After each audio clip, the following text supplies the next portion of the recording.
एक टाइम था Indian media से हर कोई डरता था, चाहे सीएम हो या पीएम। इंटरव्यू देने से पहले 10 बार सोचता था। लेकिन फिर ऐसा क्या हुआ, सरकार को डराने वाली इंडियन मीडिया आज छोटे मोटे मिनिस्टर से डरती है, और जो मिनिस्टर से ना डरने की गलती करता है वो अपनी जान से हाथ धो बैठता है। कहानी की शुरुआत होती है सन 2014 जब पहली बार मोदी गवर्नमेंट पावर में आई। पावर में आते ही बड़े बड़े ब्यूरोक्रेट्स और उनके मिनिस्टर को इंस्ट्रक्शन दे दिए गए, अब आप जिस भी न्यूज चैनल्स में जाओगे हमसे पूछे बिना नहीं जा सकते। मतलब जो मिनिस्टर पहले अपनी मर्जी से किसी भी न्यूज चैनल में जा सकते थे, प्रेजेंट हो सकते थे, अब उनको ऊपर से परमिशन लेनी पड़ेगी। और 2019 के इन्वेस्टिगेशन रिपोर्ट के हिसाब से इनके ऊपर ये भी एलिगेशन लगे 2014 में जो भी न्यूज चैनल गवर्नमेंट के खिलाफ, स्पेशली अमित शाह, नरेंद्र मोदी के खिलाफ खबरें चलाने की कोशिश कर रहा था, उनके एडवर्टीजमेंट को रोक दिया जाता था। और किसी भी न्यूज चैनल को चलाने के लिए, स्पेशली एक मेन स्ट्रीम मीडिया हाउस को चलाने के लिए, गवर्नमेंट एडवर्टीजमेंट सबसे बड़ा फैक्टर होता है। और इस गवर्नमेंट एडवर्टीजमेंट को रोक दिया जाए तो सैकड़ों लोगों की नौकरी खतरे पे आ जाती है, पूरा का पूरा न्यूज चैनल बंद हो जाता है। मतलब ये एक ऐसा सेंसरशिप है जो अनएथिकल तो है ही, लीगल भी है और सबसे ज्यादा पावरफुल भी। और इसी सेंसरशिप के कारण काफी सारे मीडिया हाउस ने सरकार के आगे घुटने टेक दिए, उन्होंने सरकार से हार मान ली और ये फैसला किया अब वो सरकार के खिलाफ खबरें नहीं चलाएंगे, और चलाएंगे भी तो काफी मॉडरेट लेवल पे चलाएंगे। और कुछ एलिगेशन ऐसे भी लगे मोदी गवर्नमेंट पे जिसमें बताया गया मोदी गवर्नमेंट उन लोगों को गिरफ्तार करवा देती है या फिर उनके घर पे छापे पड़वा देती है जो उनके खिलाफ खबरें चला रही है। एग्जांपल के लिए बीबीसी इंडिया ने 2023 में एक खबर चलाई थी जिसमें उन्होंने 2002 के गुजरात राइट के बारे में बात की थी और उसमें मोदी गवर्नमेंट के काफी सारे नेताओं के नाम लिए थे। The report on the Gujarat riots of 2002. और जैसे ही ये वाला प्रोग्राम बाहर आया तो बीबीसी इंडिया के ऑफिस में रेड पड़ गई इनकम टैक्स की। गेट खुलवा रहे हैं आप 10 मिनट से। इसके अलावा अक्टूबर 2023 न्यूज क्लिक नाम की इंडिपेंडेंट मीडिया हाउस ने एक खबर चलाई थी जिसमें उन्होंने बताया था कैसे छोटे छोटे पत्रकारों को पुलिस के द्वारा धमकाया जा रहा है, डराया जा रहा है, उनको गिरफ्तार तक किया जा रहा है क्योंकि वो सरकारी लोगों को एक्सपोज कर रहे थे, उनके करप्शन को बाहर ला रहे थे। और जैसे ही न्यूज क्लिक मीडिया ने ये खबर चलाई तो उनके ऑफिस में भी रेड पड़ गई। एंटी टेरर लॉ के हिसाब से उनके बहुत सारे मोबाइल और लैपटॉप को सीज कर दिया गया, उनके एडिटर तक को गिरफ्तार कर दिया गया। आसान भाषा में अगर सरकार फैसला करे किसको एडवर्टीजमेंट देना है, किसको गिरफ्तार करना है, कब कहां पे छापा पड़वाना है, उस देश में मीडिया कभी आजाद हो ही नहीं सकती। और इसी मीडिया को बाद में नाम दिया गया गोदी मीडिया।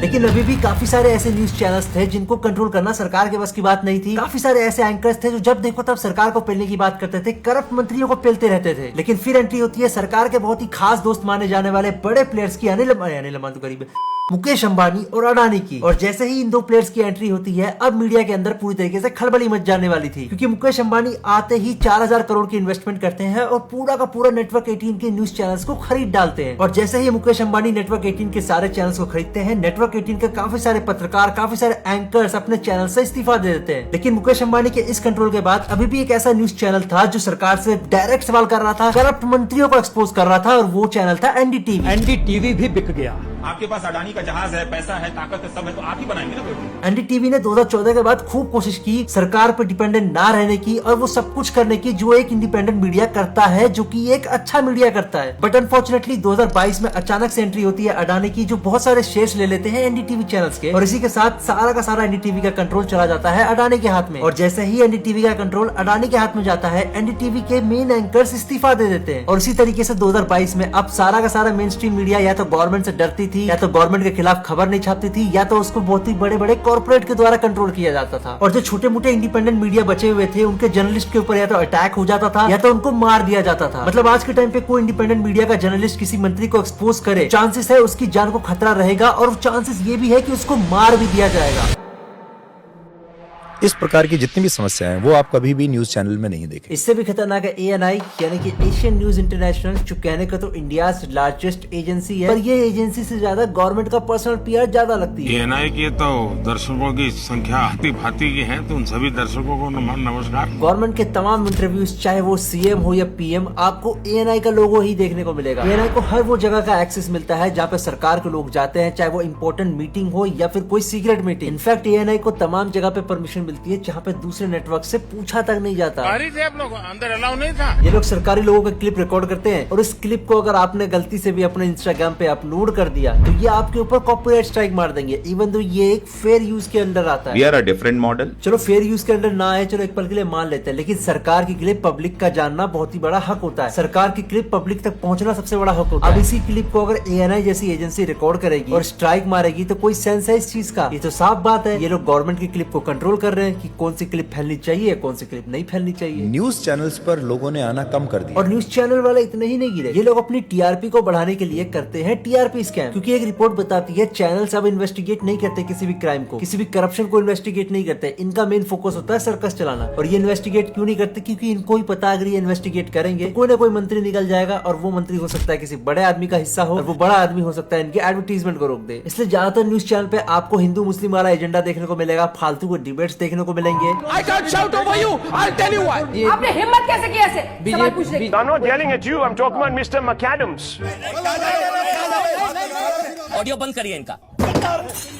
थोड़ी मर्यादा रखिए। और ये ऐसे डिबेट्स और शो होते हैं जिसे आज की जनरेशन में कोई भी बंदा देखना चाहता ही नहीं है। इनफैक्ट 2020 के इन्वेस्टिगेशन में रिपब्लिक टीवी को एक्सपोज कर दिया गया कि कैसे रिपब्लिक टीवी अंधा पैसा खर्च कर रहा है अपने टीआरपी को मैनिपुलेट करने के लिए। रिपब्लिक टीवी ने काफी सारे गरीब परिवार को पैसे दिए थे कि तुम रिपब्लिक टीवी चला के रखो, यही चैनल चला कर रखना ताकि इसकी टीआरपी बढ़ती जाए। बेसिकली टीआरपी काउंट करने के लिए काफी सारे सेट टॉप बॉक्स में एक सिस्टम होता है, जो सिस्टम किसी को नहीं पता होता है कि किसके सेट टॉप बॉक्स में लगा है, किसके सेट टॉप बॉक्स में नहीं है। पर रिपब्लिक टीवी के पास ये सारी इन्फॉर्मेशन थी, और जहाँ जहाँ पे ये ट्यूनिंग लगी हुई थी वहाँ पे उन्होंने उनको पैसे दिए और उनको बोला तुम रिपब्लिक टीवी चला के ही रखो। और ये हरकत सिर्फ रिपब्लिक टीवी ने नहीं की है, आज तक हो गया। और इंडिया टुडे के ऐसे बहुत सारे चैनल्स हैं जिन्होंने ये हरकत की है। और इसी टीआरपी वॉर के चक्कर में आज के टाइम पे सारी न्यूज पेड है, आपको वही दिखाया जाता है जो या तो आपको गवर्नमेंट दिखाना चाहती है या तो कोई बिजनेसमैन दिखाना चाहता है। सच से ज्यादा आपको वही दिखाया जाता है जिससे न्यूज चैनल्स का फायदा हो, चाहे वो झूठ ही क्यों ना हो। न्यूज चैनल ने अनवेरिफाइड इन्फॉर्मेशन जलाई कर जगहों पर इस तरह की इन्फॉर्मेशन चली है जिसकी वजह से कई सारे सवाल उठे हैं। आज के टाइम पे गवर्नमेंट के बहुत सारे ऐसे फेवरेट एंकर्स हैं जिनको अवार्ड दिए जाते हैं। उनके प्राइम टाइम शो पे काफी सारे अच्छे अच्छे एड्स चलाए जाते हैं ताकि वो और भी ज्यादा पैसे कमा सके। और जब न्यूज चैनल के पास गवर्नमेंट का सपोर्ट हो, उनको पता हो इन द एंड गवर्नमेंट उनके खिलाफ कुछ करने ही नहीं वाली, तो वो झूठी खबर चलाने से पहले एक बार भी नहीं सोचते। चलो झूठ तक तो फिर भी ठीक था, इन लोगों ने आम जनता को इतना बेवकूफ समझ रखा है कि ये लोग किस लेवल का झूठ फैलाते हैं इनको भी नहीं पता चलता। एग्जाम्पल के लिए इन्होंने बोल दिया था 2000 के नोट में चिप लगा हुआ है। 1000 रुपए के हर एक नोट पर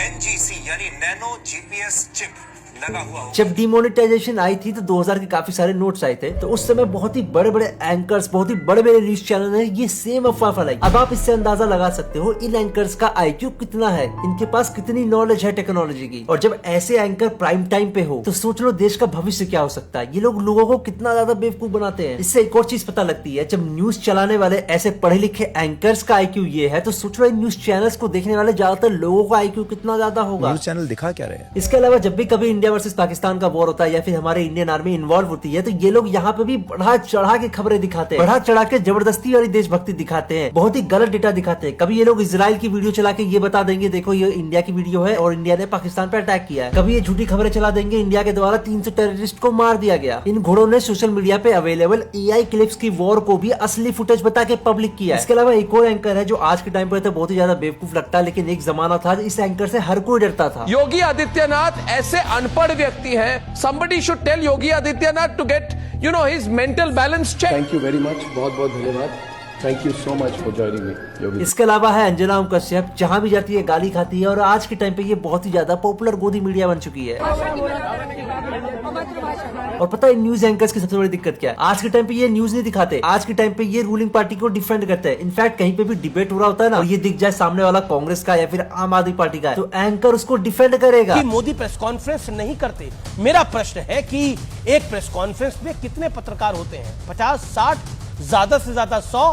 क्या सभी सवाल पूछ पाते हैं? जवाब है नहीं। तो हम पूर्ण विश्वास के साथ कह सकते हैं कि हमारे आदरणीय प्रधानमंत्री श्री नरेंद्र मोदी जी ने, मुझे आप गोदी मीडिया कह रहे हैं। और एक टाइम हुआ करता था एंकर अनबायस होकर सबको सुनता था, बारी बारी से जो गलत होता था उसको जवाब देता था। पर आज के टाइम पे ऐसा बिल्कुल भी नहीं होता। इन लोगों की झूठी खबरों से किसी की जिंदगी बर्बाद हो जाए ना, इनको घंटा फर्क नहीं पड़ता। ये लोग मीडिया ट्रायल इस तरीके से कर देते हैं कि सामने वाले की इमेज तो पूरी तरीके से खराब हो ही जाती है। लेकिन थैंक गॉड आज के जमाने में कोई भी न्यूज चैनल पे भरोसा करता नहीं है। लेकिन आज से 5-10 साल पहले इनकी पावर इतनी थी कि अगर ये किसी के खिलाफ झूठी खबर चला रहे हैं तो उसकी जिंदगी, उसका समाज में नाम खराब होना तय होता था। ऐसे बहुत सारे केस है जब एक लड़की किसी लड़के पे झूठा रेप केस लगा देती है, ये मीडिया सवाल पूछने के बजाय उस लड़के को पूरी तरीके से एक्सपोज करने की कोशिश करती है, झूठे झूठे सबूत बनाती है, खुद से ही कहानी बनाने लग जाती है। और इससे होता क्या है, उस लड़के की जिंदगी बर्बाद हो जाती है। उसके आसपास के लोगों को यही लगता है कि अगर न्यूज चैनल्स में ये सब दिखाया जा रहा है तो सच ही दिखाया जा रहा होगा। फार्मर प्रोटेस्ट के दौरान भी न्यूज चैनल्स ने किसान के आंदोलन को खालिस्तानी प्रोटेस्ट करके सम्मानित किया। इनके हिसाब से एक पंजाबी इंसान या फिर सिख इंसान सरकार के खिलाफ आवाज उठाता है या फिर उनके खिलाफ प्रोटेस्ट बोलता है तो उनको खालिस्तानी बोल दो। चलो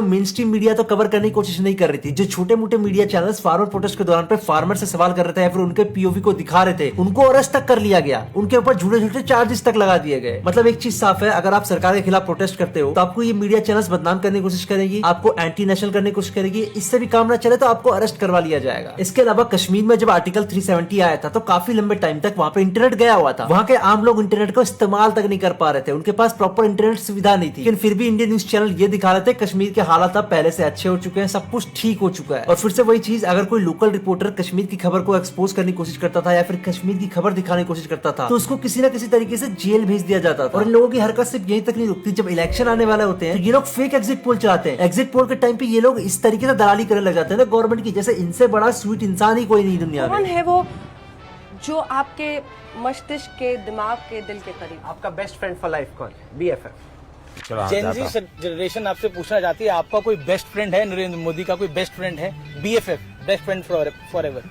मतलब क्या मतलब होता आपका है? कोई खास दोस्त है जिसके साथ आप दिल की बात करते हैं? स्क्रिप्ट राइटर लगता है एक ही है। और मीडिया जिसका काम है इसको एक्सपोज करना, इसको खंगालना, वो यहाँ पे गवर्नमेंट की तरफ से बात कर रही थी। ऐसे ऐसे झूठे झूठे एग्जिट पोल दिखाए गए जिससे लोगों के अंदर ये भावना आ गई कि हाँ इस बार यही गवर्नमेंट अच्छा परफॉर्म करने वाली है, तो हो सकता है हमें इसी को वोट देना चाहिए। मतलब पूरा का पूरा एक ऐसा नैरेटिव सेट किया गया जिससे आपके माइंड को ट्रेन किया जा सके एक पर्टिकुलर पार्टी को वोट देने के लिए। ऑलरेडी ये लोग TRP के नाम पे हिंदू मुस्लिम वाला डिबेट कर रहे थे, लेकिन अब इन लोगों को दंगों पर भी मजा आने लग गया। और ये सच में हमारे देश के लिए बहुत ही खतरनाक चीज है कि इंडियन मीडिया ये सब कर रही है। पर वही बात है ना, हम इनका कुछ बिगाड़ नहीं सकते और सरकार कुछ बिगाड़ेगी नहीं। इसके अलावा 2021 में एक नया सेंसरशिप लॉ लाया गया जिसके तहत अगर कोई भी मीडिया चैनल सरकार के खिलाफ कुछ ऐसा बोलता है जो उनको लगता है डिफेमेटरी है या फिर गलत है तो वो उसको टेक डाउन कर सकते हैं। और सिर्फ इंडियन मीडिया ही नहीं, बाहर की न्यूज एजेंसी भी इंडिया में कुछ एयर करने की कोशिश करते हैं तो उनके कंटेंट को भी टेक डाउन कर दिया जाता है। यही रीजन है हमारी मीडिया का प्रेस फ्रीडम इंडेक्स आज के टाइम पे 150 हो चुका है 180 देशों में। मतलब ये कितनी शर्म की बात है, एक डेमोक्रेटिक कंट्री में एक प्रेस फ्रीडम का जो रैंक है वो 150 है, वो भी 180 में से। और 150 रैंक होने का साफ साफ मतलब है देश के अंदर कितनी बेरोजगारी है इसको कवर नहीं किया जाएगा, देश के अंदर युवाओं पे क्या असर पड़ रहा है इसको कवर नहीं किया जाएगा, देश के अंदर अगर कोई घोटाले होते हैं इसको कवर नहीं किया जाएगा, देश के अंदर कोई सरकारी अधिकारी SSC स्कैम करते हैं या फिर सरकारी ऑफिशियल या फिर कोई मिनिस्टर भी इस पे इन्वॉल्व हो, सवाल नहीं किया जाएगा, सिर्फ छोटे मोटे लेवल पे कवर किया जाएगा। खबर को इस तरीके से दिखाया जाएगा कि सरकार के लोगों का नाम खराब ना हो, किसी मिनिस्टर का नाम खराब ना हो। पेपर लीक होने से कोई स्टूडेंट सुसाइड कर ले, इनको घंटा फर्क नहीं पड़ता, ये लोग फिर भी सरकार से सवाल नहीं पूछेंगे। इनका बस चले तो ये लोग स्टूडेंट को ही दोष दे देंगे कि तू SSC की तैयारी क्यों कर रहा है जब तेरे को पता है पेपर लीक हो जाते हैं। कोई बंदा आज के टाइम पे प्रोटेस्ट करता है उसको जेल में भेज दिया जाएगा और उसको जेल में भेजने के बाद ये मीडिया भी कोशिश करेगी उसका नाम खराब करने की। सरकार के खिलाफ जो भी जाता है मीडिया उसका नाम खराब करती ही करती है, उसको किसी भी तरीके से एंटी नेशनल प्रूफ करने की कोशिश करती है। तो आज के टाइम पे हमारे देश में सच को पूरी तरीके से दबा दिया गया है। सच बोलना आज के टाइम पे बहुत ही बड़ा पाप हो गया है। सच बोलने पे आपकी जान भी जा सकती है, आपके ऊपर कार्रवाई भी हो सकती है। लेकिन इस चीज को फिक्स कैसे किया जा सकता है? अब देखो जो अमेरिका के न्यूज चैनल्स होते हैं वो काफी ज्यादा इंडिपेंडेंट होते हैं क्योंकि उनके वहाँ पे संस्था होती है, वहाँ की जो बॉडी है, वहाँ की गवर्नमेंट है वो इंडिपेंडेंट मीडिया को सपोर्ट करती है। वहाँ की इंडिपेंडेंट मीडिया से हर कोई डरता है, चाहे वो प्रेसिडेंट हो पावर में या फिर कोई नॉन प्रेसिडेंट हो नॉन पावर में। प्लस जो हरकत यहाँ पे गवर्नमेंट ने की है एडवर्टीजमेंट को रोकने की, वो चीजें वहाँ पे नहीं होती। अगर होती भी है तो वहाँ पे ऐसी बहुत सारी बॉडीज हैं जो पैसे देती है न्यूज चैनल को जिससे उनका काम चल सकता है। खैर जो भी हो, अब मैंने आपको बता दिया है कि हमारे देश में इंडियन मीडिया का ये हाल क्यों है। आशा करता हूँ आपको वीडियो पसंद आई होगी। नहीं पसंद आई कोई बात नहीं, भाड़ में जाओ, पर चैनल को सब्सक्राइब करके जाओ, अनसब्सक्राइब बिल्कुल मत करना। हम मिलते हैं आपसे अगली वीडियो में, तब तक के लिए सायोनारा।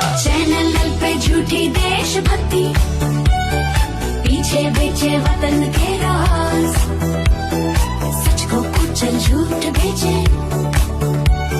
संगी खुले आम देते साथ, पापा का नाम चमकाए पर नहीं पूछे कोई सवाल, बेशर्म है भड़वे है दलाल, क्योंकि पापा ने किया माला माल। मेरे लिए गांजा लाओ, चरस लाओ, MDMA लाओ, एक्सक्यूसी लाओ,